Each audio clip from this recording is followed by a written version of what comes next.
সেই স্কিমৰ আধাৰতে আমি নাহাকটা ক্ৰীড়া সন্থাই খেল মাহত এটা অংশ হিচাপে কাম কৰিছিলোঁ আৰু সেই 15 লাখ টকাৰ বিনিময়ত আমি আজি এটা আধা বস্তু পালোঁ, আধা আমি পুঁজি পালোঁ আৰু প্ৰায় 7 লাখ মান টকা মূল্য দেখা পাইছোঁ। আমি এটা সুন্দৰকৈ জিম প্লেয়াৰসকলৰ কাৰণে অপেনিং কৰিছোঁ। মই ভাবোঁ যে নাহাকটা ক্ৰীড়া সন্থা খেলপথাৰত যেতিয়া জিম হয়, নিশ্চয় যিসকল উঠি অহা খেলুৱৈ অকল দৌৰাৰ লগতে অলপ ষ্ট্ৰেচিং কাম কৰিব পাৰিব। মই ভাবোঁ ফিটনেছৰ লগতে যেতিয়া শক্তিৰ কাম জিমৰ জৰিয়তে হয়, নিশ্চয় খেলুৱৈসকল লাভ হয়।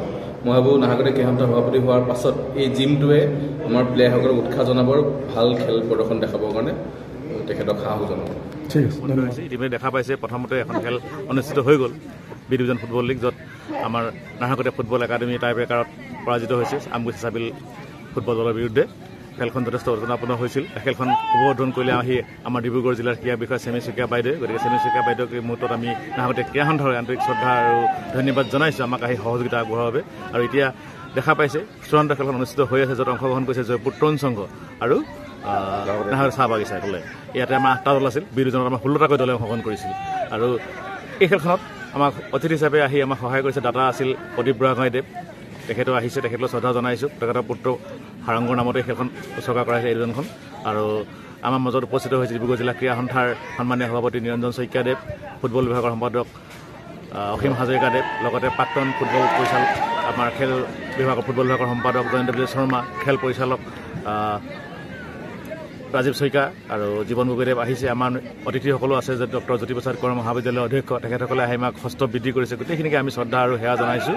আৰু এই উঠি অহা ক্ৰীড়া খেলুৱৈসকলক আমি এখন মঞ্চ দিয়া উদ্দেশ্যে এই লীগখন হৈছে। আৰু যি চেম্পিয়ন টিম হ'ব ইয়াৰ পৰা এই ডিভিজনৰ, সেই তেখেতসকলে ডিব্ৰুগড় জিলাৰ যি ছুপাৰ ডিভিজন লীগ হ'ব তাত অংশগ্ৰহণৰ সুবিধা লাভ কৰিব।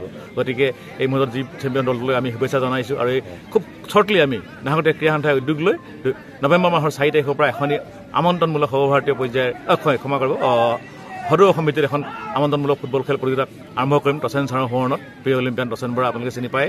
গতিকে সেই মহান খেলখনত আপোনালোক সকলোৱে সহযোগিতা আমি কামনা কৰিছোঁ।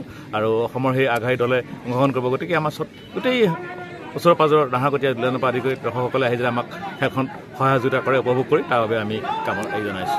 দেখা গৈছে আপোনালোকৰ ফিল্ডতে বিধায়কে কোৱা মতে এখন খুব সুন্দৰ জিম আজি শুভোদ্বোধন কৰিছে। এই বিষয়ে আপোনালোকে ক্ৰীড়া সন্থাৰ পৰা আপুনি কি? ধন্যবাদ।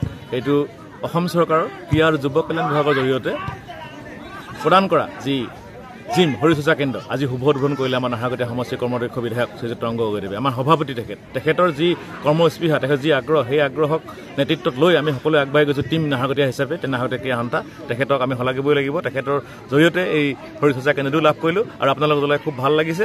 আমাৰ সুন্দৰ কৈছে স্বায়ত্তশাসিত পৰিষদৰ তৰফৰ পৰাও বিশ্বজিৎ সোণোৱালে যথেষ্ট আগ্ৰহেৰে আমাৰ টংকেশ্বৰ সোণোৱালদেৱে চিফ তেখেতে আমালৈ তেখেতসকলে নাহাকটা ক্ৰীড়া সন্থাৰ 25 লাখ টকাৰ এক পুঁজি আমন্ত্ৰণ কৰিছে, যাৰ জৰিয়তে আমি এটা ড্ৰেছিং ৰুমৰ ব্যৱস্থা বনোৱাৰ কাম কৰিছোঁ।